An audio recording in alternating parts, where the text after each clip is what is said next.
Esto es una triste historia, pero es una gran realidad. Mira cómo este hombre le quitó la vida a su madre de una manera muy triste y dolorosa, pero es la vida y nos toca enfrentar situaciones las cuales son difíciles, pero son una completa realidad. Escucha el testimonio. Estando yo haciéndome según una limpia en Catemaco, aquel hombre me dijo que no podía trabajar aquel trabajo que él hacía porque había una persona que estaba en medio, que estaba estorbando. Cuando yo le pregunté que quién era esa persona, me dijo: es tu madre. ¿Y qué hay que hacer? Me dice: quítala del medio. Volviendo a la frontera, llegué y miré a aquella anciana en aquel cuarto con unos trapos sobre su ropa, llorándole, orándole a su Dios. Y acercándome a espaldas de aquella mujer de mi madre, desempuñé aquel enterrándoselo en el cuello para asesinar. Su sangre brotaba del cuello. Mis manos se embarraban de aquella gente que se la pasaba orando por mí. Asustado corría por la calle, buscándola, no la encontraba. Pero dentro de aquella celda, por tercera vez aquel hombre se me acerca. Se me acerca aquel hombre hablándome de Dios.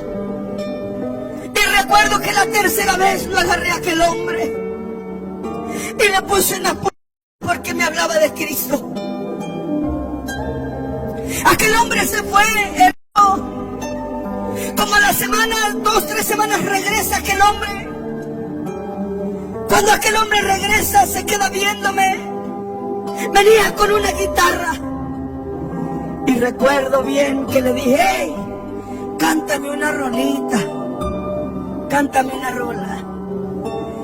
Y cuando se acercó, me dice: ¿cuál quieres que te cante? Y digo: cántame aquella canción que cantaba mi abuelita, Las 100 ovejas. Y cuando aquel cantaba ese canto, oh, yo podía sentir una paz en mi corazón. Pero pasaba el tiempo, aquel hombre volvió. Cuando pasó ese momento se fue, y cuando volvió le dije que si volvía lo iba a hacer, hablarme de Cristo. Cuando aquel hombre se fue, después a las pocas semanas llego de vuelta a la celda y me dice el guardia, me dice: ¿sabes qué? Ahí te dejaron un regalo. Y ese regalo era una Biblia. Y cuando me dejó ese regalo aquel hombre, lo agarré y lo aventé contra la pared y se despedazó todo. Y no me importaba más, seguía más induciéndome la droga en aquella celda. Una celda que medía 6 pies por 8 pies. 47 meses metido en esa celda sin salir a ver el sol. Era tan difícil para mí. Pero de repente me dice un joven, me dice: oye, viene un hombre a predicar a la capilla. Un hombre que fue como tú, que anduvo en era un hombre que se dedicaba más por dinero. Viene aquí a la iglesia a cantar y a predicar la palabra. Te invito para que vayas. Dije yo: esta es mi salida. Voy a ir a la iglesia, y cuando esté dentro de esa iglesia voy a matar al predicador. Cuando esté el predicador, el gunman, el hombre del agua que anda alrededor, me va a disparar y me va a matar. Y llegué a la iglesia y me senté enfrente de las bancas. Cuando yo me senté al frente de esas bancas, aquel hombre empezaba a predicar.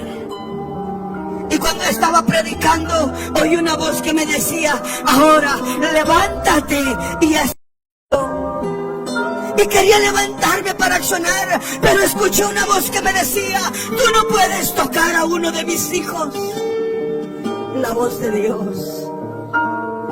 Y yo me quedé quieto ahí donde estaba en esa silla. Sentí que estaba amarrado. Me quise volver a levantar, pero volví a escuchar esa voz que me decía: tú no puedes tocar a uno de mis pequeños.